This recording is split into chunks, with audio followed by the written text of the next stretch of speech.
ভারতের বিপক্ষে গোয়ালিয়রে প্রথম টি-20তে 7 উইকেটে হেরেছে বাংলাদেশ। দলের এমন হারের পর বাংলাদেশের অধিনায়ক নাজমুল হোসেন শান্ত অকপটে স্বীকার করেছেন তাদের দুর্বলতার কথা। তিনি বলেছেন, তার দল টি-20তে ধারাবাহিকভাবে 180-এর বেশি স্কোর করতে জানেই না। টি-20তে ভালো করার সামর্থ্য থাকলেও দক্ষতায় বিরাট ঘাটতি আছে বলে মনে করেন নাজমুল। তিনি বলেন, আমাদের সামর্থ্য আছে, কিন্তু আমাদের দলের দক্ষতায় উন্নতির ঘাটতি আছে। তিনি বলেন, আমাদের সামর্থ্য আছে, কিন্তু আমাদের দলের দক্ষতায় উন্নতির জায়গা আছে। আমরা গত 10 বছর ধরে এভাবে ব্যাটিং করে আসছি, মাঝে মাঝে আমরা ভালো করি। ভারতের বিপক্ষে হারের পর একই কথা শোনালেন অধিনায়ক শান্ত। ব্যাটিংয়ে কিভাবে উন্নতি আনা যায় সেটাও বলেছেন নাজমুল হোসেন শান্ত। এটার জন্য আমরা ঘরের মাঠে যখন অনুশীলন করি, কিছু না কিছু একটা পরিবর্তন আনতে হবে।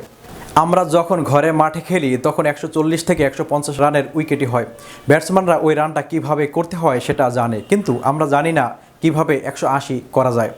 ওই ধরনের উইকেট অনুশীলন করলে আমরা হয়তো আরেকটু উন্নতি হবে।